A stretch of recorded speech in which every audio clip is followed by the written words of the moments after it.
Hello guys, what is up? My name is Dylan. Welcome to the Popcorn Podcast. This is episode number 91. Guys, today we welcome back a familiar face on the pod. Sandy's back, Mr. MovieComicJunkie.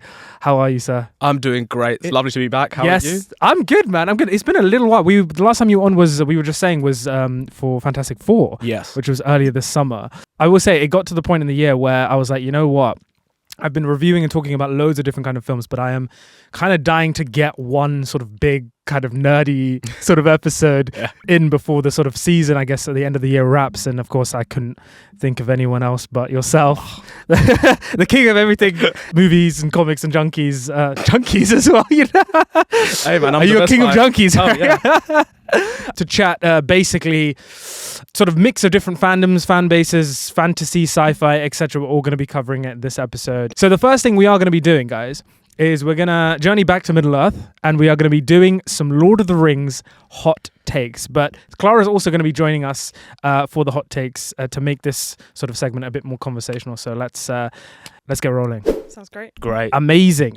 So I've scoured the internet and I found 10 Lord of the Rings hot takes from sort of all corners of the internet. I'm going to read each hot take out one by one and we are going to say whether or not we agree, we've got green flags, or we disagree. So do the pair of you want to give just a very few couple sentences on you guys' I guess relationship with Lord of the Rings, how well you know the lore, etc.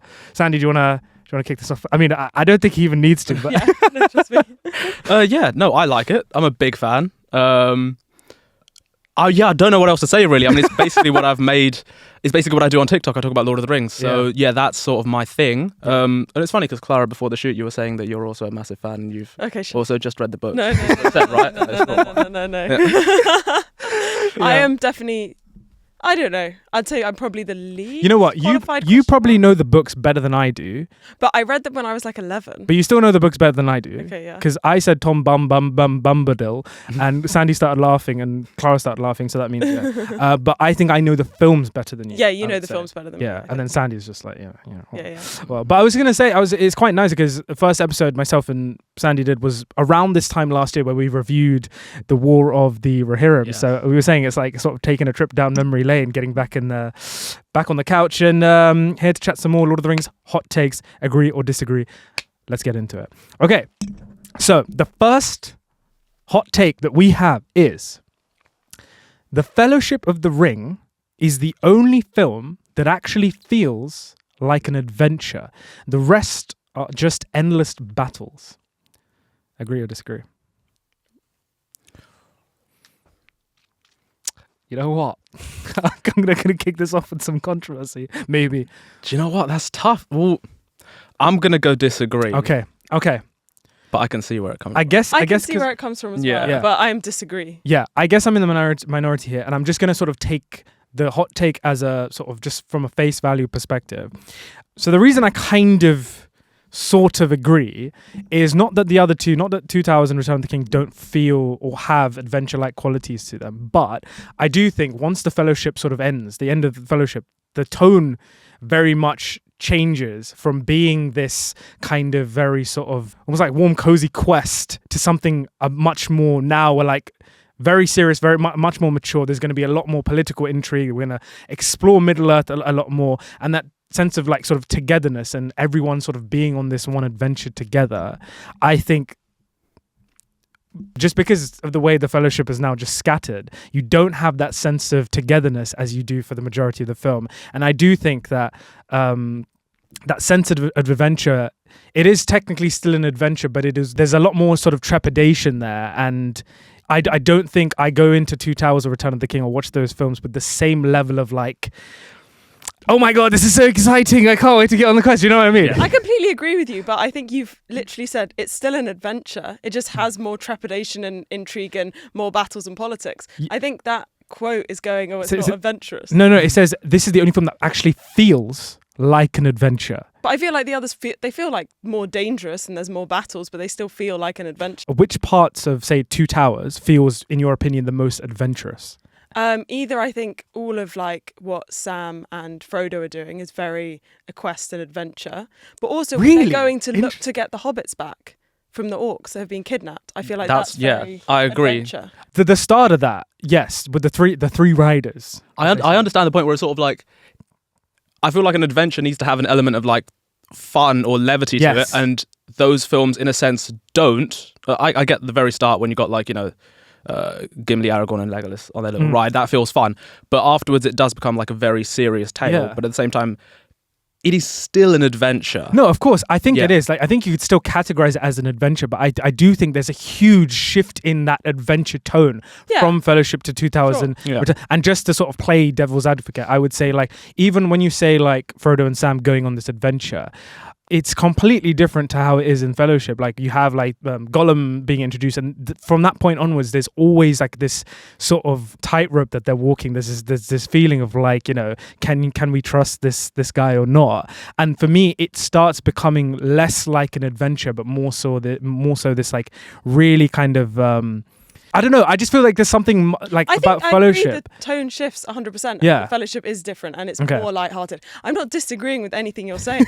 I just think it's still an adventure. No, it is. It is. I think we're all on the same side here, quite frankly. I think we're really. I'm just saying. I just think like I think that the Fellowship is almost in a lot of ways completely. I think Return of the King and Two Towers definitely have way more similarities in.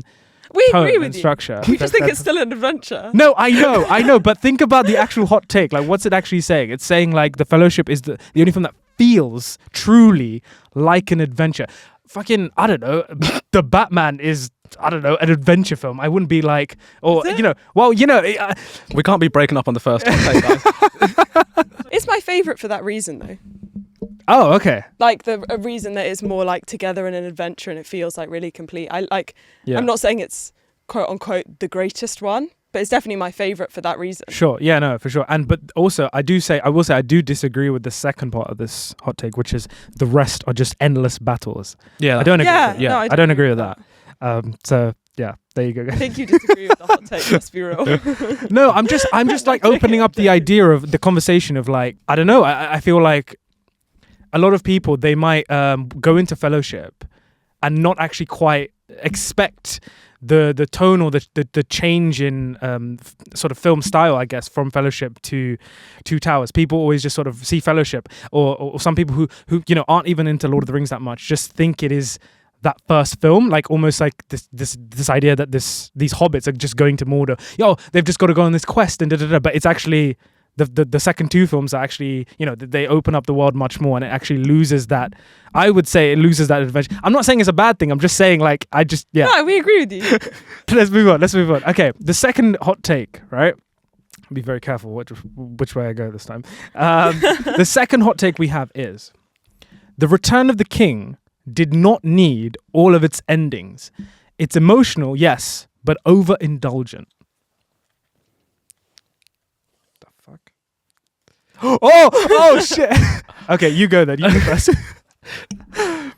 Why is it overindulgent? Okay, I think I'm thinking about my argument, and maybe I don't. Okay, I'll tell you what I think. I think that some of those endings weren't done particularly well, or were slightly like they felt tacked on. I think I love the ending where I'm allowed to spoil the Lord of the Rings, right? Yes, I reckon we'll be right. I think so, guys. I hate to break it to you, if you haven't seen the Lord of the Rings. I love the ending where Frodo leaves for the Grey Havens. I always find that like devastating. But I do think there's something like the different sort of, you know, king ceremony, like each one, like maybe it's just that scene I find jarring and not done very well.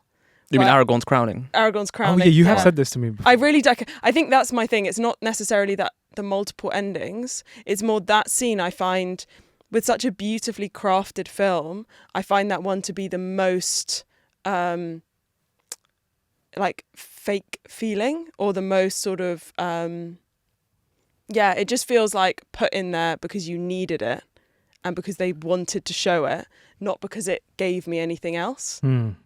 Do you see what I'm saying? I do kind of see what you're saying. Yeah. Like it's there because you need to see him being crowned. Yeah. But it's not there. It doesn't give me anything. It's not as, I don't really feel like throughout the Lord of the Rings, I always feel like I'm in the world with them, and it's so like beautifully crafted. And that one in particular, I find to be the most green screen feel of a scene. Interesting. Of the whole thing. And isn't it the one, and I find sort of even like Aragorn and Arwen's chemistry in that is weird.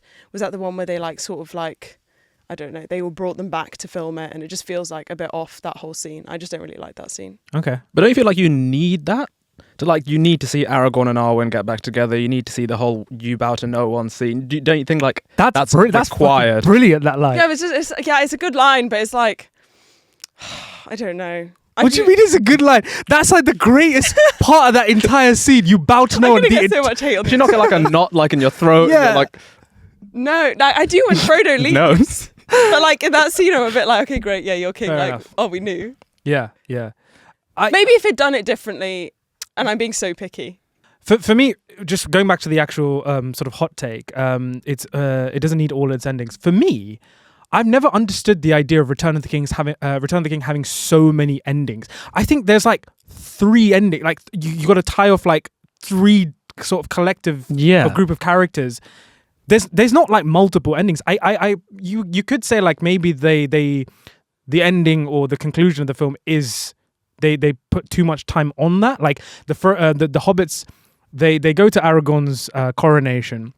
Then they leave, they go back to Bag End, they go back to the Shire. Then they sort of had drinks in the pub. Frodo finishes the book. And then they sail off to the Grey Havens. And then Sam comes back and then, What people don't like about it is that whole like Hobbit Grey Havens thing.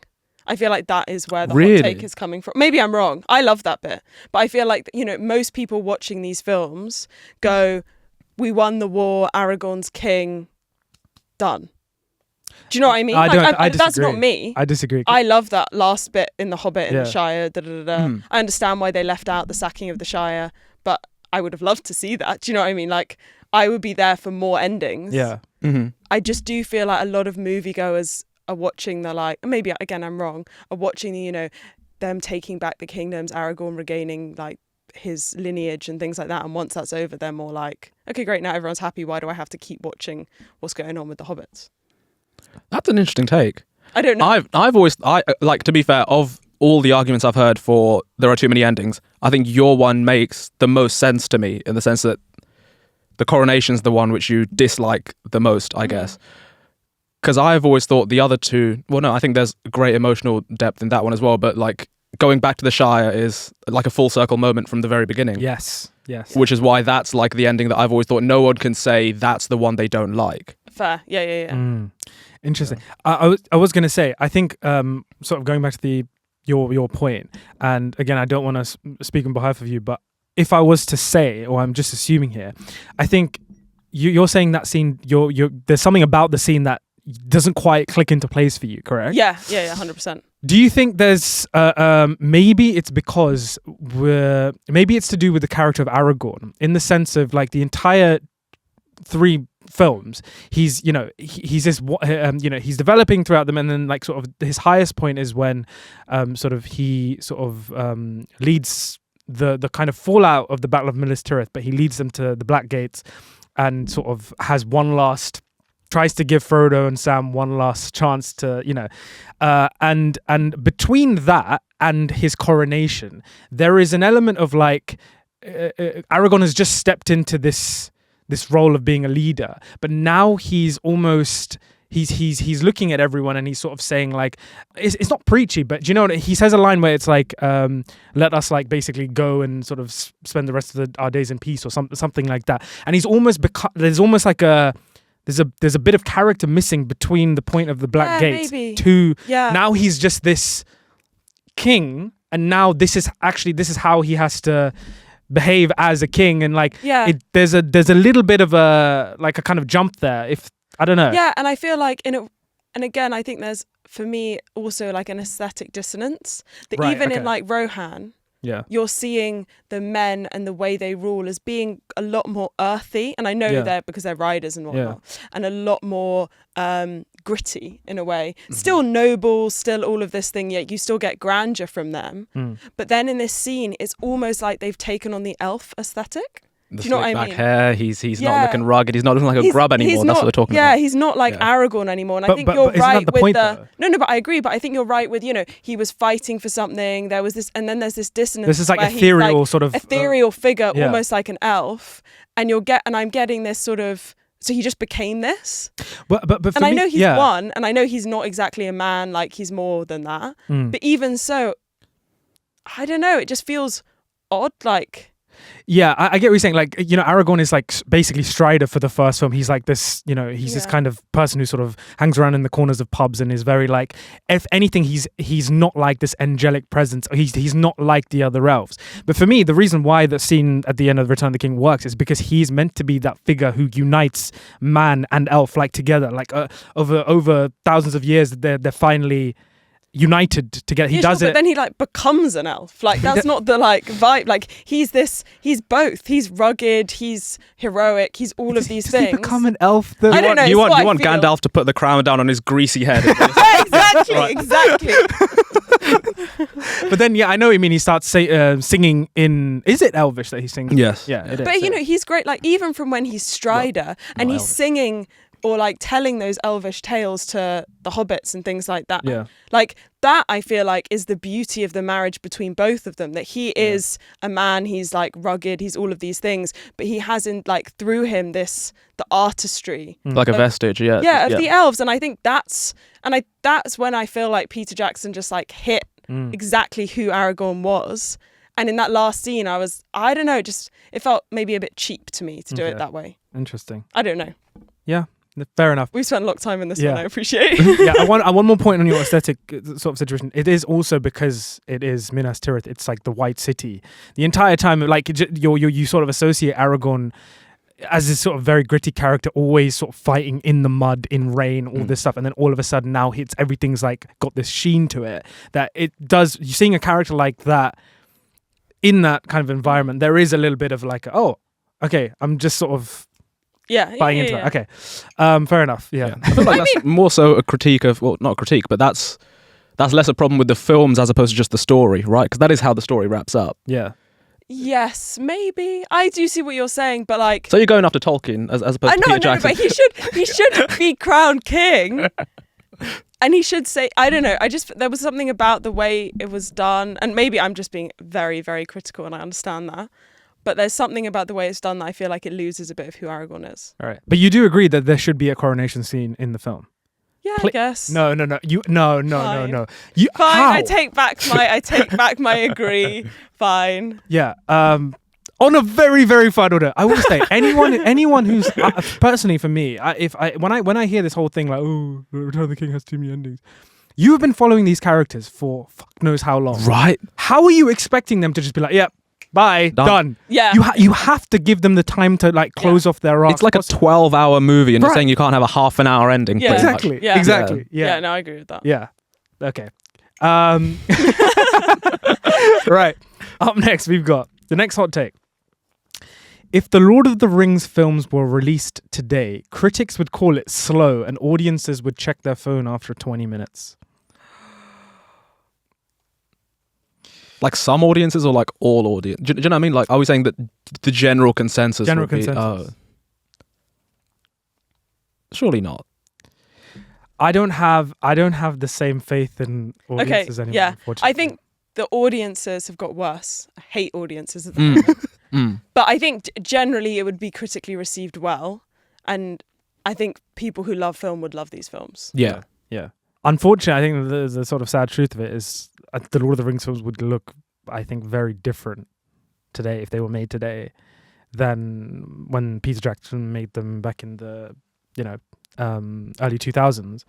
So it's actually quite a difficult sort of question to answer on whether or not because I just don't think that they would be the same films. They would, like, if you look at sort of Peter Jackson's kind of trajectory as a filmmaker, he made the original trilogy, he made the Lord of the Rings trilogy, and then he made the Hobbit films. And there's so many differences between those two trilogies just because of how films have progressed over time. You can see like there's a much more modern blockbuster element to The Hobbit, I would say, of like using these huge visual effects to sort of, whereas like, you know, practical effects were such a preference back in the early 2000s. So I do think even if Peter Jackson were to make those films today, they just wouldn't be the same films. I think it would look very, very different. I think you'd have to, it would be such a battle to even get audiences in the cinema to begin with, to go and watch a 3-hour film. Yeah. Now you have like the outliers like Wicked and, you know, Oppenheimer and whatnot. But general public, I would say, I don't know. I don't know. I think people do like, there's a lot of like comic book films are really, really long. And like you said, Oppenheimer, Wicked. But I do think because if we're saying Peter Jackson is basically this unknown entity at the point where he brings out these films, I just feel like the studios would be trying to get him to cut a lot. That'd be a lot. Yeah, that's what I'm saying. That'd be a great deal of studio. Yeah, 100%. Yeah. Like even on those original films, I think there was like 3 years of like pre-production planning before they even began filming anything, like a single frame. Oh my God. Yeah, like that wasn't there during The Hobbit because that was Peter Jackson was strong-armed into that. That's a whole other story. But yeah, I don't think they would exist the way they did then now. And also, I don't have the same level of faith. I don't have a lot of faith in most moviegoers to be able to sit through a 3-hour film. I feel like there will be a great deal of people, but not as much as there would have been back then. All right, next hot take. We breezed past that one. Yeah. Compared to the others. We finally agreed that everyone has zero attention span. Aragorn is kind of boring. He's just noble and perfect with zero internal conflict. Get the fuck out of here. It's ridiculous. Get out! We all agree. Do you want to address that? I think that might be true in a sense in the books. Okay. In the idea that he's I think one of the biggest changes that I absolutely love about the films is that Aragorn is unsure of his lineage. He's like, the same blood flows in my veins, Isildur's weakness and whatnot. That doesn't really exist in the books in the sense that he knows he's going to be king. He wants to be king. He's like, I am going to be king of men. It's just a case of how do I get there? Like the sword is already reforged before he even leaves Rivendell with the Fellowship and whatnot. But show them. Oh yeah. So this is like entirely reforged into Anduril before they actually even leave Rivendell. And I think that's a more boring character. He's just always sure of himself. He's like, I'm going to be king, blah, blah, blah. And that's fine for like a medieval fantasy. But I think one of the things I love about the Peter Jackson films is he has that edge. He has that, that doubt, that, that self-doubt. I think it's, that's why I find him so interesting. Yeah. And it's a similar thing with Faramir, isn't it? With the whole like temptation of the ring. Yes. Yeah. And the change from the books to the films in this as well. Again, pretty much the exact same thing where he's just a perfect guy in the books. But he's a more flawed character here. No, and I was going to say, I feel like the fact that they developed Arwen a bit actually makes Aragorn's character more interesting as well. Like her big, and we know that she sort of has this like choice, but it's so much better developed in the films, and I feel like it makes me feel more empathy with Aragorn as well. Okay, interesting. Up next hot take is Legolas is a walking cheat code who breaks the tone every time he does parkour.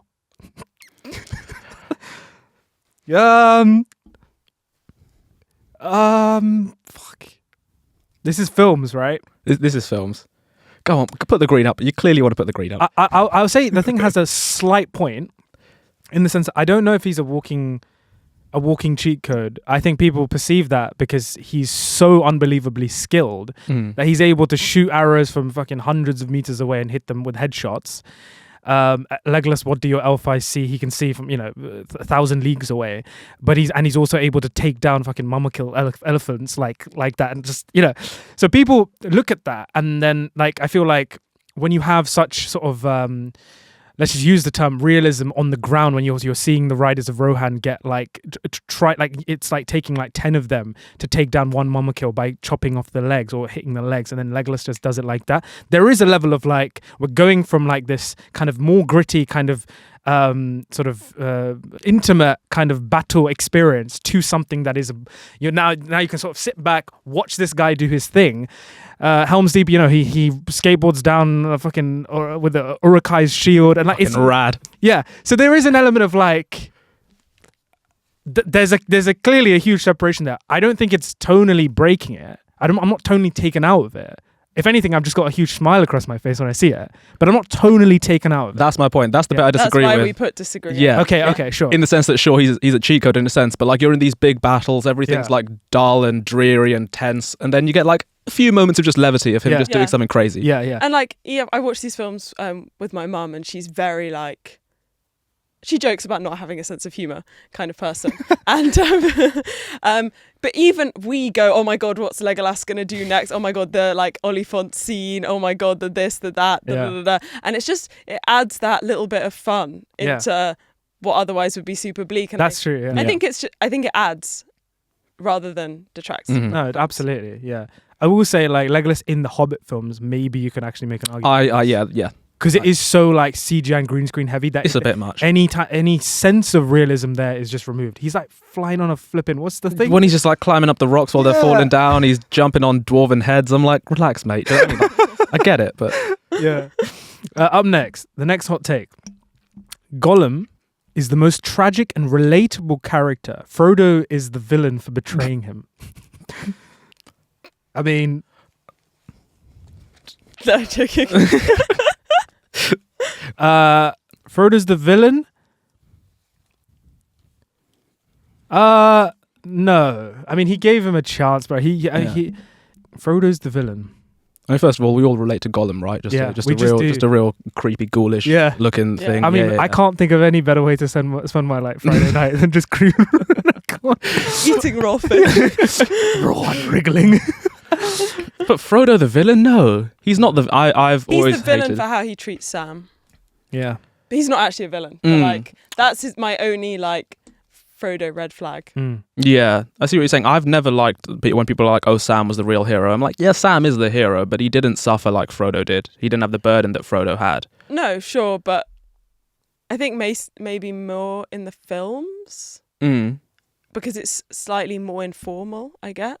Like, you know, the fact that, you know, you've been through all of this with your, like, best friend and he's carried you up the mountain. You don't think at some point you'll be like, you can drop the mister, it's fine, just call me Frodo. Do you know what I mean? I see. I see. Okay. There's that level of, like, he's always, like, talking down a bit. He's always, like, his kind of, like, servant following him around. And I just do feel a bit... I don't think it's that. I think Sam... I feel a bit sorry for Sam. Do you know what I mean? No, it's Mister. Yeah, no, excuse me. But I just think that's just how Sam has always referred to him. Yeah. Like, they're boys, but, like, he's always... Like, yeah. It's just funny. That's so funny. But yeah, they're sweet. It's just when he like leaves him and like sends him away, that breaks my heart every time. But Sam does call Frodo. He loses the Mister occasionally throughout the trilogy. Like when Frodo is when he's looking for Frodo after like Boromir dies in the forest, and he's just screaming Frodo, isn't it? Yeah, but that's different. Okay. Who knew the term Mister could cause such conflict? Up next, the next hot take we have is... Oh, you'll love this one. Brace yourself. The lack of women makes it feel like a medieval boys' club with swords. Clara? Because I love The Lord of the Rings so much, but... I mean, I don't think myself or Sandy can fully answer this. Yeah. But... So it's interesting. No, I don't think you don't think so? I mean, like... Yes, it is obviously like we've all seen that clip of the only, you know, times when two women in the Lord of the Rings actually interact, and it's like, where's my mum? Yeah. So, look, you know what? I'm not gonna pretend that it's not a male-dominated film, whatever. But like, there are some sick women in this film, and you know, Peter Jackson sort of does add in Arwen's like heroic moment. Obviously, the I am no man kind of scene is like amazing. So I'm not gonna... I still think it's sick. So yeah, I don't know. But again, like with all of these things and like with my general feeling about cinema, I'm not against people making films about men. And if this is a medieval tale-esque thing of folklore, kings, armies, that's very masculine heavy. It's not about what the women are doing at the time, really. It still has cool women in it. Make those films, make those stories, make stuff like Lord of the Rings fucking amazing. If you want more stories about women, commission more stories that are centered around women. Yeah. I'm not asking you to drop in a whole bunch of women into a film that otherwise it doesn't work. I don't know. Like, do you get what I'm saying? Yeah. Yeah. I feel like, sort of just add on to what you're saying, at least how I sort of see it is that there's space for more female representation, I guess, in the film, but at the same time I feel like it doesn't, at least for me, doesn't feel like a boys' club in a sense. No. Yeah. Right? Yeah. No, absolutely. That's what I was going to say as well. I agree with that completely. And I also think like the story itself and the films in of itself are brilliant films that regardless of whether you're not a guy or a girl, I mean, there's clearly thousands of women who love The Lord of the Rings, yourself included. So I don't think it's like maybe, you know, something might deter you from watching a movie or a film or a TV show that doesn't have that level of representation in it. Like you might not even make that initial decision, but I don't think, like you say, I don't feel like it's like I'm watching those films and I've ever been like, oh my god, yeah, let's go. So yeah, and I feel like and all the female characters feel like they should be there. Yeah, it doesn't feel tokenistic. Like it feels like they all have their roles to play. They all have their power in different ways, and I think that is lovely. Yeah, and I think if it was to have like more women in it, it would be tokenistic scenes. Yeah. Where you'd just be like, why was that there other than because they wanted to put more women in it? Or they'd write characters that weren't true to the character or to the story. So, yeah, if you want more films with women, definitely invest in more female-led stories. But I don't think The Lord of the Rings is bad for having a few amazing women characters and not being a female-centric story. No, well said. Up next, we've got Game of Thrones made Lord of the Rings feel sanitized. There's no real sense of danger or consequence in Peter Jackson's trilogy. All right. I think we're all in agreement there. Yeah. Game of Thrones made Lord of the Rings feel sanitized. Again, can kind of see what the initial thought might have been there. Don't think it's exactly to the extent of which how they've outlined it. I just think they're different. Yeah. So like apples to oranges in a sense, like 100%. Yeah. And also, there's no real sense of danger or consequence in Peter Jackson's just trilogy. because people aren't getting like beheaded, brutally tortured, and like they kind of are as well, you know. Yeah. They legit are, but like you're not showing people. Yeah. Like doesn't mean I don't know. Yeah. Up next, we've got Frodo is the least interesting person in his own story. Everyone around him is cooler. It's that second part that gets me.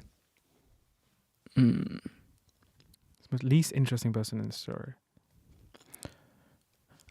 I'm going to disagree. Come on, just do your Come on, we know. I'll again play devil's advocate here. If I look at the Fellowship, I think realistically, the only characters I would take Frodo over, or like in terms of like how I think they're portrayed in the films or the level of interest I have for them is like maybe Gimli, maybe Pippin, even Merry's got really good, like a really good arc. I take Frodo over Merry. Everybody else, Aragorn, Gandalf. I mean, okay, fine. Legolas is kind of that. When it's not really Legolas' story, so I'll take Frodo over Legolas. But I think like, well, maybe Frodo sits for me then right in the middle of the Fellowship, where I do think that there are at least 3 characters in that group who I think are much more interesting characters than Frodo, I would say. I guess my issue with that is I know we start and end with Frodo. Yeah. But I wouldn't say The Lord of the Rings is Frodo's story full stop. Like it is about the Fellowship and all those different characters, especially Aragorn, obviously. And I think he does have an arc and he is interesting. And I think a lot of his struggle is internal and mental. Yeah, he's not doing these like cool defeating elephant moves, whatever. But that doesn't mean he doesn't have a like interesting story. No, of course. I do think he has a compelling arc and a compelling story for sure. But Sandy, you were going to say. I pretty much agree with both of what you guys just said. Like he's not the most interesting. I would still probably take him over quite a few characters. It's hard.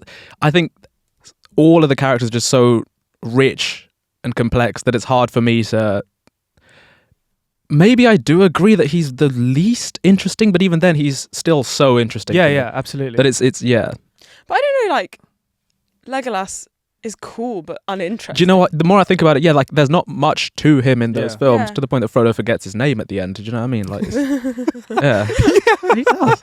Yeah, he does. I think for me, maybe if we're making an argument for why Frodo might be the least interesting or one of the least interesting here, is I think it's because his character is always tied to the ring. It's all about the relationship with the ring, and aside from that, there isn't much other conflict going on. I feel like in the films, at least, as that's kind of how they portray it. I really feel like Frodo's quite an interesting character. I'm not saying he's not interesting, but like almost one at the top for me. Okay. But like I would even I don't know, but he's I don't know if I'm going to argue for him being like the most interesting. I mean, like if you take a character like Aragorn, he's not just got the whole idea of him. Yeah, how is he going to tackle his, sort of his lineage, like, and sort of step into this leadership role. But it's also about like all the politics around different kingdoms, Gondor, Rohan, and like his relationship with Arwen and Elrond, and how his character transforms after Gandalf dies, and like then his relationship with Gimli and Legolas, and the conflict that they have as well. Like it becomes about all of these different kind of things. Yeah. Whereas Frodo's for me has always been very internal, very internal, very tied to the ring. The most kind of interesting, I would say, character avenue for Frodo is also that relationship with Gollum, and like can he find it within himself to redeem Gollum? Like can he help him? But isn't it?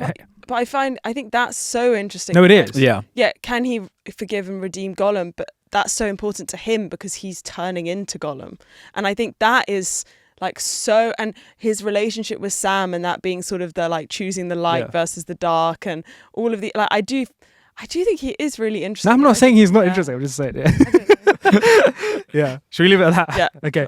The last Lord of the Rings hot take that we have is Arwen is the most underused character in fantasy cinema.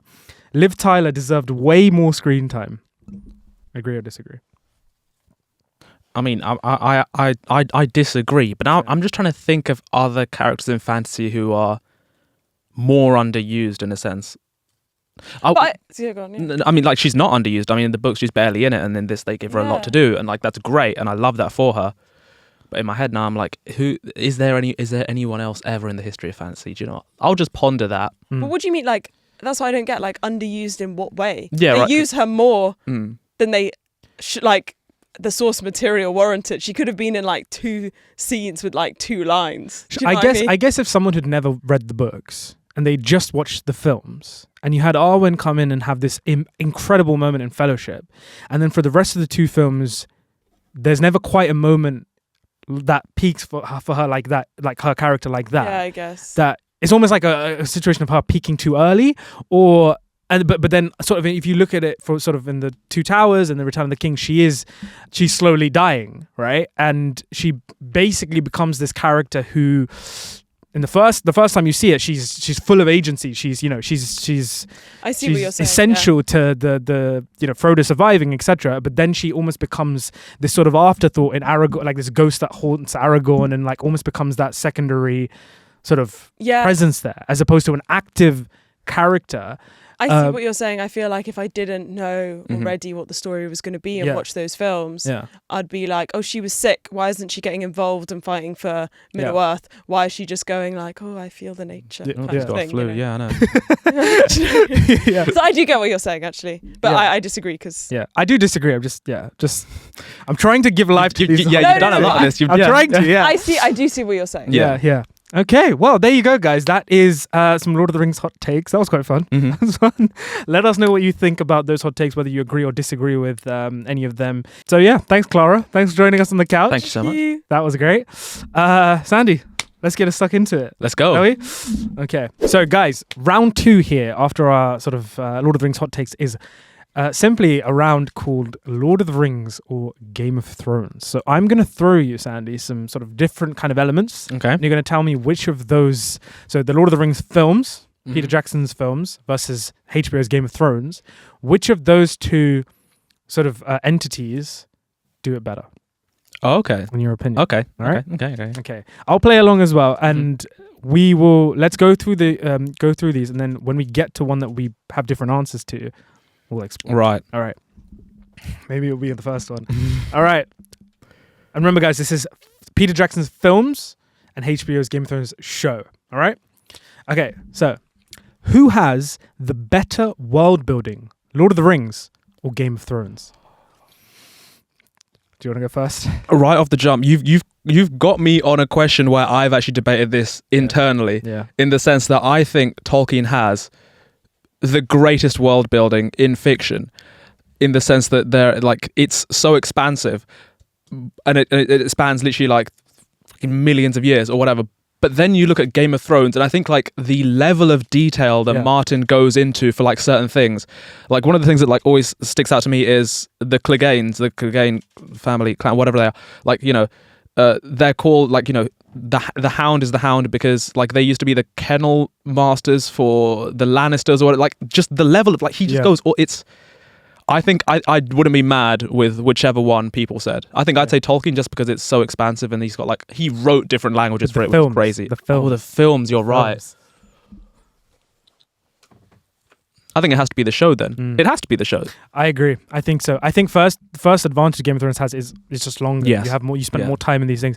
I think Game of Thrones, for me, I do think compared to the Lord of the Rings films, which I basically think are perfect films, they do have a much better sense of geography of the different houses, from the way that they speak to the way they look and the costumes, the different sort of colors they use. Like, you know immediately if there's sort of, you know, white and blue, it's going to be the north, and if you know it's going to be orange and whatever, you know, it's the south, you know, it's the capital, and then you take that, and that's just Westeros, and then you go over to Essos, and it's all sort of they built the whole Dothraki language and you know, kind of all these kind of Middle Eastern influences and painting that, and then sort of how they use that to sort of depict Daenerys' story. And I think the show Game of Thrones does a much better job of kind of establishing geography, the lore, I think, behind and like you say, the intricate stories, even something down to the music, like the Rains of Castamere. You know immediately it's the kind of Lannister theme, and that they're infamous for that.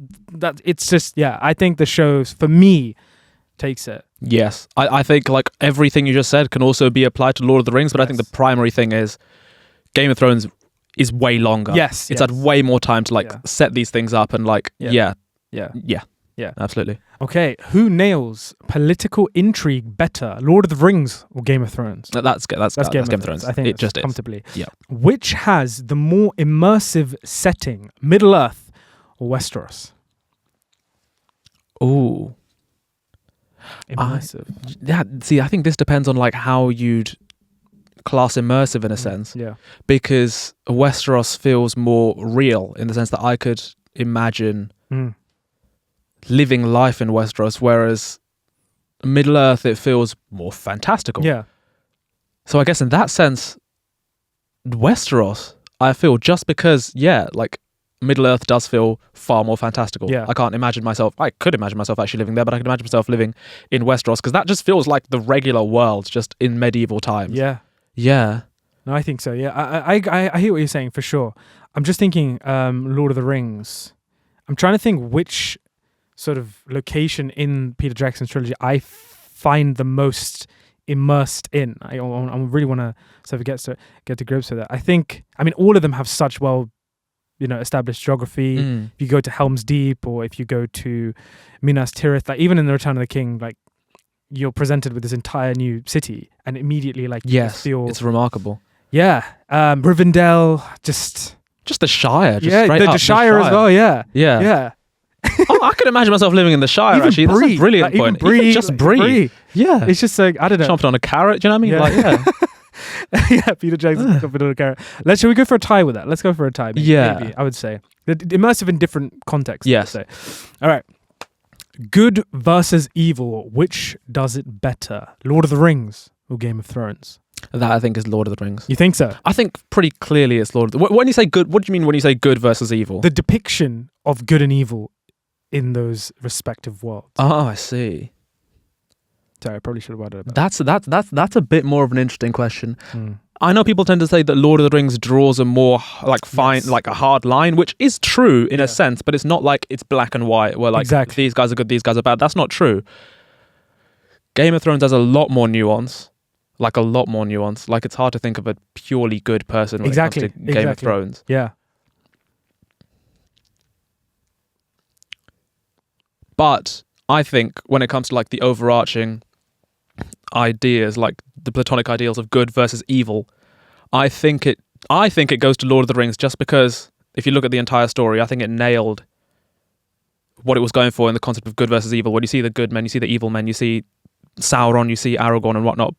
Game of Thrones has amazing moments like that, but again, the show I think fell off a cliff, and I think when it came to, just following that through line of the dichotomy between the two for the entire thing, it fell apart towards the end. Yeah. And I think for that reason, I think I'd give it to Lord of the Rings. But that's a really tough one, honestly. Yeah, it is tough. I think the depiction of kind of good versus evil, I think for me is more interesting in Game of Thrones, just because it's like it's not even a thing, but it is everywhere. Like there is no one character, like you say, that you can point to and be like, this guy is all good, or this guy's. I mean, there are characters that you can probably look at and be like, this guy's all evil.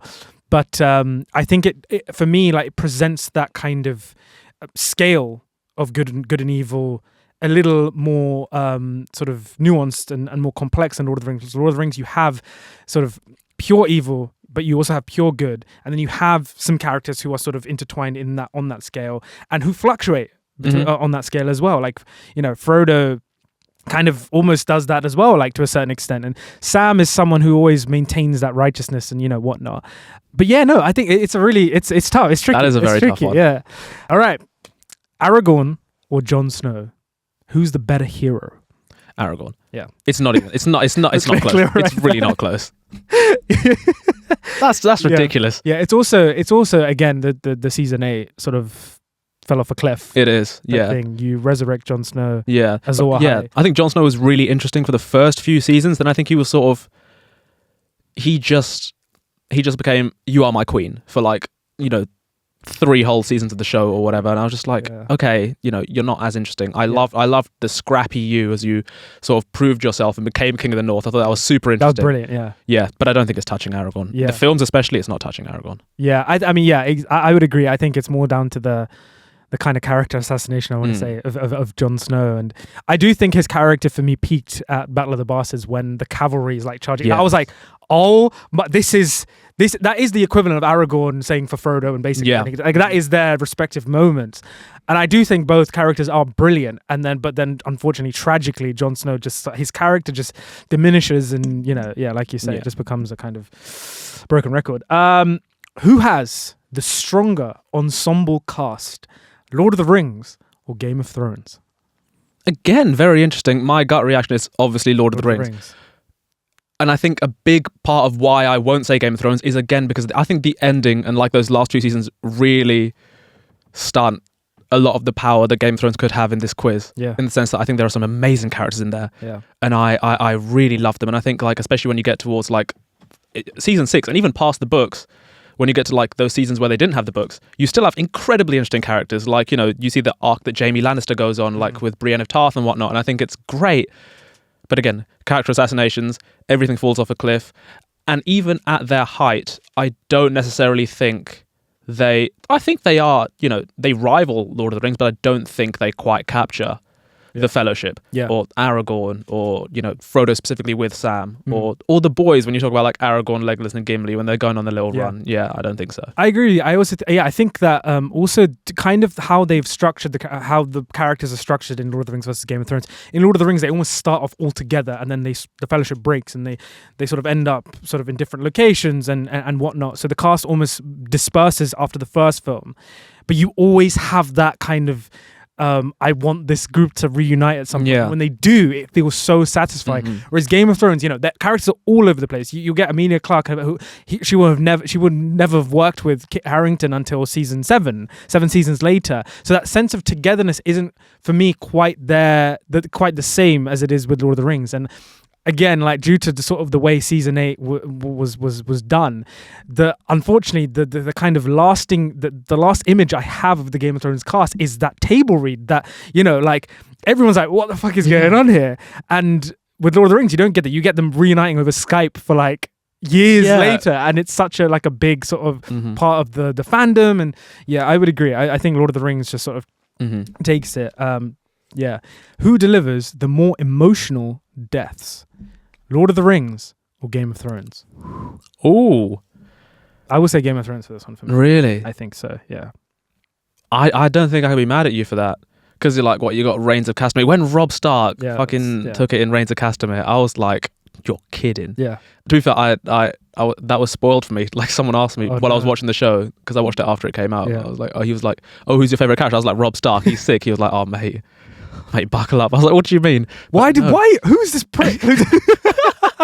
I would kill someone if they did that to me. Yeah. Oh, that's a really tough. Well, yeah, because when you look at Lord of the Rings, when you talk about emotional deaths, there's Boromir, obviously. Boromir, I will say, Boromir's death is for me one of my all-time favorite character moments ever. It's so good. It's the greatest, like Howard Shore's music in that scene, and the like slow-mo, taking 3 arrows. Oh my just God. finding redemption in the last few moments. Yeah. Like, it's so good. Yeah. And that one death, I'd say, is better than quite a lot of the ones in Game of Thrones. But I think there are so many great ones in Game of Thrones. Again, we've got the Reigns of Castamere. What else have we got? We've got even Jon Snow getting killed in season 5. We've got, obviously, Ned Stark's death in season 1. Yes. Yeah. Yeah, mad. Crazy. Overall, yeah, I think so. Yeah, I think so as well. I also will say credit to Lord of the Rings, because even in like the Fellowship, Gandalf is a character, who kind of comes in, and you don't really know too much about that character just from watching Fellowship. And then he has this sort of sacrificial moment in the sort of against the Balrog. And then the way that sort of is processed afterwards with the music and the slow-mo and all that stuff, it makes a character death, a character you didn't even know that much about, feel so like sort of just harrowing. Like, and you're like, why am I crying? I don't know. I'm just this guy through the pain of the other. Exactly. Like when you see like Frodo just sort of like wandering on the mountain, just like the tear marks down his face. It was incredible. Yeah, it's brilliant. Yeah. It's so good. Which musical score is better? Howard Shore's Lord of the Rings or Ramin Djawadi's Game of Thrones? It is Lord of the Rings for me. But like big shout out to Ramin Djawadi's like, the Stark theme alone. Yeah. Oh, it's unreal. I do think Game of Thrones has the greatest use of leitmotifs in sort of film composing ever, besides Lord of the Rings. Mm-hmm. Lord of the Rings is the only thing that I think tops it. And I also do think like sort of it's impossible for a show like Game of Thrones in terms of music to not somewhat take inspiration from the greatest fantasy films that have ever been done. And Howard Shore, I mean, I don't know how he did it. Yeah, brilliant. God. All right. Who has the better filmmaking? Lord of the Rings or Game of Thrones? That's Lord of the Rings. You think? I think so. Do I need to? No. I mean, I would probably agree overall. Like, I think also the rules of filmmaking is different because one is these 3 huge blockbusters and the other is like much more TV show. Yeah. But I do think there are some episodes with Game of Thrones, especially the ones that are directed by Miguel Sapochnik, who did did he do Reigns of Castamere? He might have done Reigns, but he did like Battle of the Bastards and Winds of Winter, like the big battle episodes. I think are done so well. They are. And I think it's because of a director like that in Game of Thrones that people started asking the question with Game of Thrones of TV finally like breaching that cinematic landscape and kind of becoming these things that you can almost watch as movies, like, and like, of course, season 8 say well about that, but like the Long Night episode then sort of overtook Helm's Deep as the longest battle thing ever shot, and so I will give credit to Game of Thrones in the sense of how it was able to break the silver screen and transcend that level of filmmaking. I think yes, I do agree with you. I think that's fair. No, I that's fair. And the last one here, who has the more quotable dialogue, Lord of the Rings or Game of Thrones? This is tough, I think. This is tough. There's so much great. So like, an hour of wolves and shattered shields when the Age of Men comes crashing down. It's so good. But then again, when I think about Game of Thrones, I'm like, no, there's some great stuff, isn't there? There is some great stuff. I think I will give it to Lord of the Rings because a lot of it just took straight from Tolkien's writing, which is just like, it's poetry. It's remarkable. And Game of Thrones almost like it feels more human, which I think they're different. I think I will give it to Lord of the Rings, but again, I wouldn't mind if you said Game of Thrones. Yeah, no, I think so as well. I think Game of Thrones also has brilliant lines. I think Lord of the Rings has more epic quotes. Yes. Like much more sort of grand, kind of epic, rousing quotes. Game of Thrones just has that kind of sense of normalcy to it. Like everyone's a cunt, and like, you know, like I drink and I know things, and you know, also it's like Cersei's line from the first time: "When you play the Game of Thrones, you win when you die. There is no middle ground." Like so many amazing quotes. But yeah, I do think, unfortunately, again, the kind of memorabilia of those quotes have almost been attached to the kind of life and death of Game of Thrones, I would say.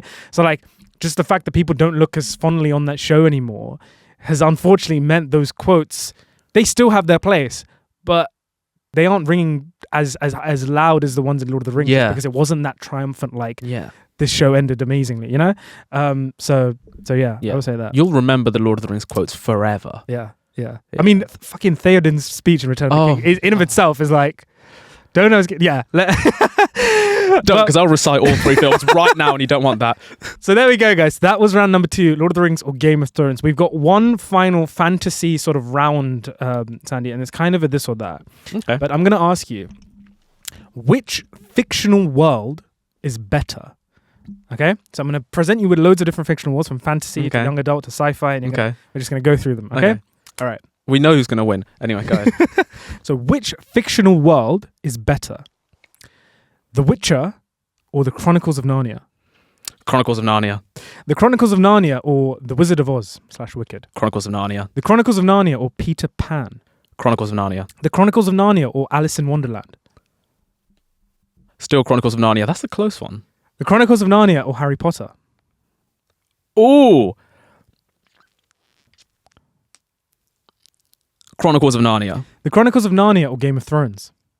Game of Thrones. Game of Thrones or The Lord of the Rings? The Lord of the Rings. The Lord of the Rings or The Hunger Games? Lord of the Rings. The Lord of the Rings or The Maze Runner? Lord of the Rings. The Lord of the Rings or Divergent? Lord of the Rings. Get this YA bullshit out of here. Lord of the Rings. We've got one more YA. All right. The Lord of the Rings or Stranger Things? Lord of the Rings. The Lord of the Rings or Mad Max? Lord of the Rings. The Lord of the Rings or Blade Runner? Lord of the Rings. The Lord of the Rings or The Matrix? The Lord of the Rings. The Lord of the Rings or Ready Player One? Lord of the Rings. The Lord of the Rings or Avatar? As in, wait. Pandora. Lord of the Rings. The Lord of the Rings or Transformers? Oh, we're just talking like the entire Transformers universe. Great, still Lord of the Rings. The Lord of the Rings or Dune? That's a good one. Oh, again, I think Dune went off a cliff like towards the later books. Lord of the Rings. The Lord of the Rings or the MCU? Lord of the Rings. The Lord of the Rings or the DCEU? Lord of the Rings. The Lord of the Rings or Star Trek? Lord of the Rings. Finally. Right. The Lord of the Rings or Star Wars? Lord of the Rings. Oh. Fuck those nerds. Lord of the Rings. All right. So Tolkien takes it. Yes, he does. Okay. Right. Guys, that was kind of the fantasy segment. We are now going to shift and sort of go into the world of comic books. Transform, he said. Yes. Like a transformer. Like a transformer. Robots in disguise. Optimum Prime.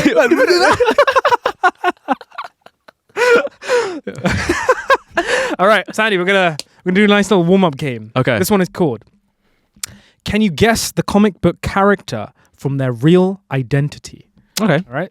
So I'm gonna shoot you some real names of superheroes, supervillains. You're gonna tell me which they attribute to. So, up first we have Diana Prince, Wonder Woman, Billy Batson, Shazam, Oliver Queen, Green Arrow, Victor Stone, Cyborg, Matt Murdock, Daredevil, Carol Danvers, Captain Marvel, Jennifer Walters, She-Hulk, Stephen Strange, Doctor Strange, Eddie Brock, Venom, Eric Lenscher, Magneto, Pamela Isley, Poison Ivy, Slade Wilson, Deathstroke, Eobard Thorne, the Reverse Flash, James Howlett, Wolverine, Mark Spector, Moon Knight, Cletus Cassidy, Carnage, Barbara Minerva, Cheetah, Remy LeBeau, Gambit. Anna Marie.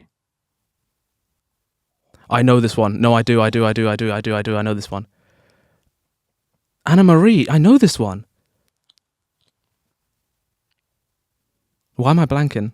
All right. Who is it? So that is Rogue from X-Men. Rogue. Yeah. Mm-hmm. Kurt Wagner, Nightcrawler. Raven Darkholme, Mystique. Quentin Beck, Mysterio. and finally Nathaniel Essex. Mr. Sinister. There we go. That was very good. Ah! That was very good. Missed it by one. So it's handy.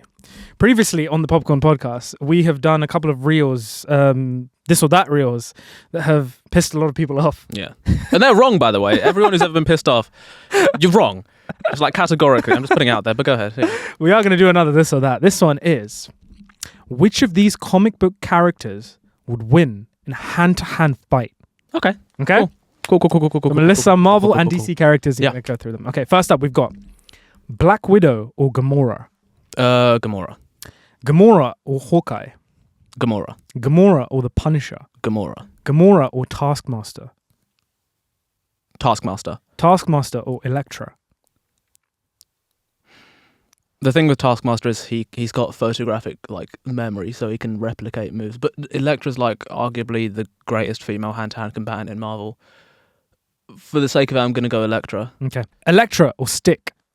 Elektra. Elektra or Kraven the Hunter. Elektra. Elektra or Batroc the Leaper. Elektra. Elektra or Captain America. Captain America. Captain America or Spider-Man. Spider-Man. Spider-Man or Wolverine. People don't know this. Wolverine is literally one of the greatest hand-to-hand combatants in Marvel. The spider sense, though. We're factoring the spider sense, aren't we? Because that's why I gave it to Because that's why I gave it to Spider-Man. But then we've got the healing factor as well. I'm gonna say Spider-Man. Yeah. Spider-Man or Green Arrow. Spider-Man. Spider-Man or Black Canary. Spider-Man. Spider-Man or Nightwing. Spider-Man. Oh, it hurts me to say that. Spider-Man. Spider-Man or God, that hurts so much. Spider-Man or Damian Wayne. Spider-Man. It's all the spider sense. That's what's doing it. Spider-Man or Talia al Ghul. It's still Spider-Man. It's the fucking spider sense. I want to give it to these guys. They're better hand-to-hand combatants. Spider-Man or Ra's al Ghul. The demon. Yeah.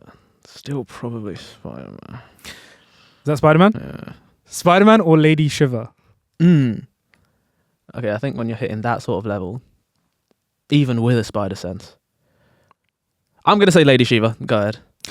Lady Shiva or Deathstroke. Lady Shiva. Lady Shiva or Batman. I think they're so like on par-ish. I'll go Batman. Batman or Moon Knight. Batman. Batman or Black Panther. Hand-to-hand Black Panther. Black Panther or Daredevil. Black Panther. Black Panther or Iron Fist. I actually think Iron Fist might... No, let's say Black Panther, but they're real close. And finally, They're real close. Black Panther or Shang-Chi. Shang-Chi is like just the best hand-to-hand combatant in Marvel. So let's say Shang-Chi. There we go. Yeah. Shang-Chi wins. Yeah. There we go. That was fun. I'm just saying, if you threw Karate Kid in there, he'd probably beat Shang-Chi. You think? I think so. Okay. Yeah. Interesting. There we go. Mm-hmm. There we go. Right. This one, Sandy, round 6. This one is called, the new game that I've just come up with. It's called Spot the Superheroes. So I'm going to list some films and I'm going to tell you how many of the main cast have also appeared in comic book films. And you're going to try and name all of those actors. Okay. So I'm sure it will make sense. Yeah, run it. Yeah. Dune Part 2 has 5 key actors in its cast who have also appeared in comic book films. Can you name all 5? Oh, right. So can I name the actors or can I name the films? Or both? The actors. Well, yeah. Oh, so you'd be like Zendaya is in like the MCU Spider-Man films. Whichever Skarsgård plays Baron Harkonnen. Which Skarsgård is that? Stellan Skarsgård. He's obviously Dr. Slug and Blug and Dr. Selvig in Thor. Who else in Dune Part 2? Who else is in that? Javier Bardem? No, I don't think so. Jason Momoa. He's Aquaman. He's not in 2. He's not in Dune Part 2. He's not in Dune Part 2. Oh, you're right. Neither is Oscar Isaac. Who else is in? Oh, Florence Pugh. Yelena. Yelena. Rebecca Ferguson. Has she been in a comic book film? I don't think so. So not her. Who else? So there's 5, you say? Mm-hmm. I've got You're 3 so 2. far. I'm missing 2. Timmy hasn't, so it's not him. Who am I missing from Dune Part 2? Leah Seydoux? Has she been in anything? No, she hasn't. Who am I missing? Not Austin Butler. Oh, Dave Bautista. Dave Bautista. There we go. Yep. Oh, and then Josh Brolin. Josh Brolin. Yes, I did actually take. There's one more. There's one more. There's one more. There's one more. But yeah, so there are 6. Ooh. Oh, I forget Josh Brolin. Oh, there's one more. Okay. Is it like a big one? Like, am I just missing like a fairly obvious one? It's a new casting in Dune Part 2, so they weren't in Dune Part 1. Oh, Anya Taylor-Joy. No, she's not been in a comic book film, has she? She has. She's been in New Mutants, so that's another one. But, fuck me.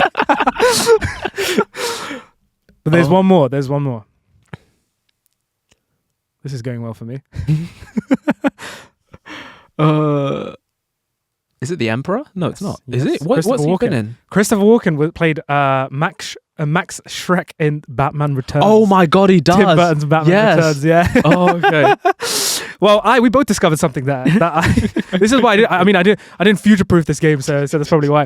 Anyhow, let's move on. We've got a couple more films that we're going to apply this to. Yeah. So, Sandy, Robert Eggers' Nosferatu has 5 key actors in its cast who have also appeared in comic book films.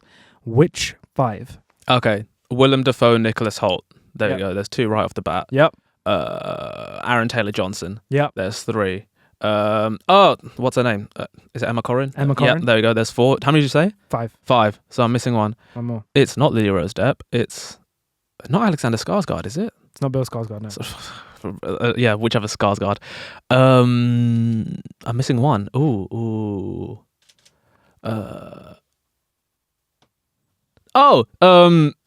The bloke who's the doctor. What's his name? He's the guy who's Galactus. Ralph Ineson. Ralph Ineson. There we go. Yeah. There we go. All 5 done. Amazing. Right. Sandy. Mm-hmm.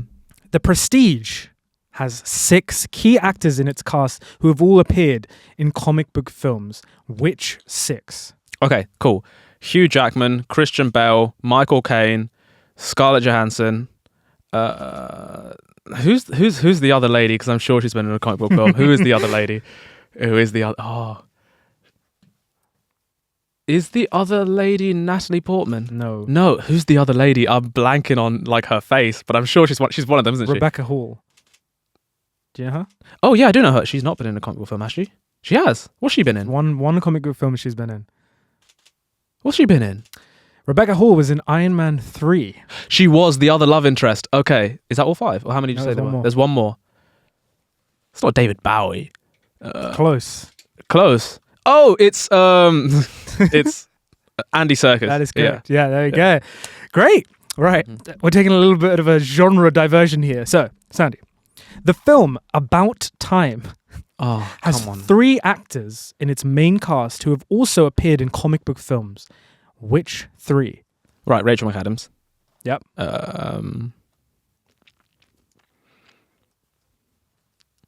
Oh my God. Richard Armitage hasn't been in anything, has he? No. Don't think Richard Armitage is in About Time. Not Richard Armitage. Bill Nye. No, Yeah. Bill Nye. He's not. No. I don't think Domhnall Gleeson. No, is it Domhnall Gleeson? Is that the Gleeson in it? Which Gleeson is? It's Domhnall Gleeson. It is Domhnall Gleeson. He's not been in anything. He's not. Yeah. The other 2 are very like minimal roles in the film that you might not even. Margot know. Robbie. Margot Robbie. There we is in go. it. There's another one. There's one more. I don't know if you know this person is actually in this film. You might not. I don't know. Oh, so it's just like a really, really small role. Who else is in it? Is it his mate? I can't even remember. I'm just like naming characters in it. Rachel McAdams' mate. Do you know who plays her? No. Okay. So Vanessa Kirby is also in About Time. Oh, right. Yep. Okay. Yeah. Yep. And now she's Sue Storm. There we go. And finally, Sandy, we've got Top Gun Maverick has 6 actors in its main cast who have also appeared in comic book films. Which 6? Top Gun Maverick. Correct. Miles Teller. Miles Teller, that's correct. Tom Cruise hasn't been in a comic book film, has he? Okay, I'll just get that one out of the way then. Right. Hold on. Oh, Bob. He plays Sentry in Thunderbolts. Lewis Pullman. Yeah. There we go. He's in there. Jennifer Connelly hasn't been in a comic book film. Are you sure? Has Jennifer Connelly been in a comic? What's Jennifer Connelly been in? Tell me, what's she been in? Jennifer Connelly played Betty Ross in Ang Lee's Hulk back in 2003. Oh, that's not fair. Right, okay. Okay, fine. Who else? Ed Harris is in it. Has Ed Harris been in a comic book film? No? Okay. No. What's that? 3 so far, right? 3 out of 6. Yeah. 3 out of 6. Ooh. Okay, so it's got to be more of it's got to be a few more of the main guys. Unless John Hamm's been in something. No. Okay, then it's got to be more of the 3. But I need to figure out what they've been in. Glenn Powell hasn't. Has he? No, Glenn Powell hasn't. There was a key character in Top Gun, the first one, who's also Iceman. There we go. Oh, he's Batman. Okay, yeah. Okay, fine. There we go. Now you got 2 more. 2 more. Oh. Ooh. I don't know if you'll get the last 2, but are they just the other 2? Are they? Is it? They're part of the younger. Yeah. Top Gun. I feel like the girl pilot's been in something. Is it her? Monica Barbara. No. Then is it the other 2? Yeah. So Danny Ramirez. Oh, Danny Ramirez. Yeah, Joaquin Torres. There we go. Oh. And you would be correct. Glenn Powell actually has been in a comic book film. Do you remember which comic book film he was in? Glenn Powell. This is a cheap shot, but yeah. I'm sure you know, but you're like, oh my God, of course he was. Is he a voice actor? No. Is it recent? 2012, I want to say. Oh, that's not very recent. That was Avengers year. Was he in Avengers? No. Oh. What else came out in 2012? Do you want me to give it to you? Yeah, okay. You might not know this, or you might know this. But Glenn Powell, before he became Glenn Powell, he starred, not necessarily starred, he was in The Dark Knight Rises. He played one of the guys in the Wall Street sort of bank, and Tom Hardy's Bane slams his head into the desk. You're joking. He throws Glenn Powell across the sort of chair, and he slams his head on the desk. Seriously? I'll play the clip. Oh my God, I need to see that. I didn't know that. Yeah, I'll play it to you after the episode. Okay, yeah. Fucking hilarious. So yeah, Glenn Powell was actually... Fair play. Damn. We've got 2 more games, 2 more rounds. Okay, here we go. Okay. 2 Truths, 1 Lie, comic book film edition. Right. You ready? We have played this before. Oh, this would help if I had Eli and Henry with me. All right, yeah, fine. There's no collaboration in it. No. So you're on your own. Okay. All right, first up. Henry Cavill only had 42 lines of dialogue throughout the entirety of Batman vs. Superman. The original script of Spider-Man Homecoming featured Harry Osborn in a cameo, of which actor Lewis Pullman, who went on to play Sentry, auditioned for. And finally, Pedro Pascal dropped out of Weapons to work on this year's Fantastic Four: The First Steps. Which one is the lie? All of those seem like they could be true. I feel like Henry Cavill didn't have a lot of dialogue in Batman v Superman. I feel like that one's probably true. That second one also sounds plausible. That third one also sounds plausible. I'm just shot in the dark. I'm saying the third one's the lie. That is incorrect. Oh. So the lie is Lewis Pullman auditioned for Spider-Man Homecoming, but there was no Harry Osborn cameo. He auditioned to play Ned Leeds in Spider-Man Really? Homecoming. Yeah. Can you imagine? I can't imagine anyone else. They went in a very different direction. Yeah. Can't imagine anyone else but Jacob Yeah. playing that character, but yeah. All right, up next. 2 Truths, 1 Lie, comic book film edition. The Spider-Man Across the Spider-Verse film is the 11th Spider-Man related film to be released in theaters. Shang-Chi was renowned Hong Kong film actor Tony Leung's first role in an American film and his first English-speaking role, even though he's always spoken it fluently. And finally, originally, director Zack Snyder wasn't a fan of the title Batman vs. Superman: Dawn of Justice and instead wanted it to be something a little more poetic. Which one is the lie? Okay, you've thrown me now because I feel like it has to be the first one. But anyway, I'll justify that. I know there was a lot of controversy when Tony Leung was cast as the Mandarin, in the sense that they were bringing over this really prominent East Asian actor into Hollywood and they're making him a villain. They were like, they don't like that. So that could be true. I know that Zack Snyder had more poetic names for Batman vs Superman. He was like the son of the sun versus the night of the night or whatever, like really weird ones. That first one, how many did you say? 11th? 11th. Okay, so we've had 3 Raimi films, 2 web films. We had Into the Spider-Verse. You said Spider-Man related. We had all 3, like the Homecoming trilogy. You say Spider-Man related. Does that include like the Sony adjacent films? No, it doesn't. It doesn't. Okay. Then 11th. Have there been any other Spider-Man films released theatrically? Yeah, so it has to be the first one then. It's the first one to lie. The first one is correct, yes. Okay. Spider-Man Across the Spider-Verse is the 10th. The 10th, yeah. Spider-Man Across the Spider-Verse is the yeah. 10th Spider-Man-related film to be released in theaters, so you're correct. Shang-Chi was Tony Leung's first role in an American film. This is correct. This is true. And also true, originally Zack Snyder wasn't a fan of the title Batman vs. Superman. That's what the studio called the film. And he instead wanted it to be something a little more poetic. Just like you said, he suggested the name Son of Sun versus Night of Night. There we go. And finally, 2 truths, 1 lie, comic book film edition. Let's go. Guardians of the Galaxy Volume 3 set the record for the most makeup appliances used in a single film. In The Batman, the final design of the Batsuit was so flexible that Robert Pattinson was able to do somersaults in it. And finally, X-Men Days of Future Past is the second X-Men movie ever to be nominated for an Oscar after the Wolverine. Which one is the lie? I don't think Robert Pattinson can even do somersaults, regardless of whether the suit can let him do that. Can he do somersaults? Let's say hypothetically. Let's say hypothetically. Oh, yeah, he's like, oh, I could do a somersault in this. Yeah, sure, you could. Right. And then he breaks his back, filming some production stalls. I could do it. I won't, but I could. Right, sure. What was that third one? It was the X-Men second film to win an Oscar to be nominated for an Oscar after the Wolverine. Okay, and that first one was Guardians of the Galaxy Volume 3 set the record for the most makeup appliances used in a single film. I think like that one could be true. There's a lot going on in that. I feel like that first one could be true. So it's between the second and third one.